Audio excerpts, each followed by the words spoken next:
দর্শক বন্ধু কৃষক ভাইরা আসসালামু আলাইকুম। আজকে আমরা বীজ বপন করতে এসেছি।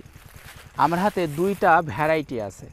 আমরা পরীক্ষামূলকভাবে চাষ করব, কেমন সাইজ কেমন রং আসে। তো আমরা কিভাবে বীজ বপন করি সেটা আপনাদেরকে আমি দেখানোর চেষ্টা করছি। শুকনা বীজ, একেবারে শুকনা বীজ, এই যে দেখুন, কাছে থেকে দেখুন শুকনা বীজ, এবং বীজের সাইজ রংটা ভালো করে দেখুন। মাটি কিভাবে ভেঙে নিয়েছি, এই যে এই মাটিতে আমরা ওই যে বীজ ছিটাচ্ছি কিভাবে, দেখুন দেখুন কিভাবে আমরা বীজ ছিটাচ্ছি। শুকনা মাটিতে শুকনা বীজ আমরা ছিটাবো, তারপরে ঢালাওভাবে সেচ দিয়ে দেব। আপনারা ভালো করে লক্ষ্য করবেন, মেহেরপুর জেলা, মুজিবনগর উপজেলা আনন্দবাসের কৃষক ভাইরা কিভাবে পেঁয়াজের বীজ বপন করে। তিনটা কোয়ালিটি নিয়ে এসেছি আমি। সেই তিনটা কোয়ালিটি এবছর পরীক্ষামূলকভাবে আমি চাষ করব, করে সেই পেঁয়াজ থেকে আমি কদম চাষ করব এবং বাংলাদেশের কৃষক ভাইদেরকে দেব, যাতে আপনারা ভালো মানের দানা পেয়ে ভালো মানের পেঁয়াজ উৎপাদন করতে পারেন। আপনাদের সুবিধার্থে আমরা অবিরাম পরিশ্রম করে চলেছি, আপনারা আমাদের জন্য দোয়া করবেন। বীজ ছিটানো হয়ে গেলে আমরা সেচ দিয়ে দেব। আমরা স্প্রে করে পানি দিই না, আমরা সরাসরি ঢালাওভাবে সেচ দিয়ে দেব। দেখুন বীজ কীভাবে আমরা ছিটাচ্ছি।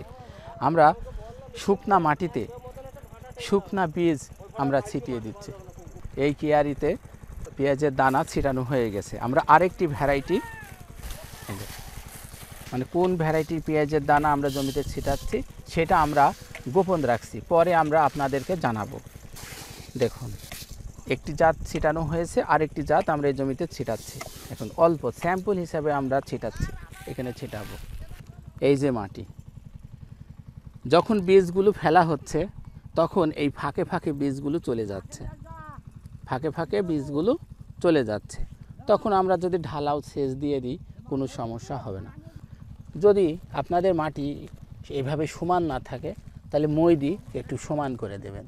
যদি এর থেকে আরও মাটি ছোট ছোট হয়, যদি একেবারে এইরকম ছোট ছোট হয় আপনাদের, তাহলে বিধি তৈরি করবেন, বিধি দিয়ে এইভাবে আঁচড়িয়ে দেবেন। দেওয়ার পর তারপর বীজ ফেলবেন, বীজ ফেলার পর আবার সমান করে দেবেন।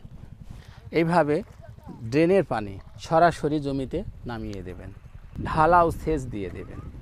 কিভাবে ঢালাও সেচ দিতে হয় সেটা আমি আপনাদেরকে পরে দেখাবো। তো দর্শক বন্ধুরা, এই ছিল আজকের ছোট্ট একটি ভিডিও। কিভাবে আমরা পেঁয়াজের বীজ বপন করি সেই পদ্ধতি আমি আপনাদেরকে দেখানোর চেষ্টা করেছি। ভালো থাকবেন, সুন্দর থাকবেন। আল্লাহ হাফেজ।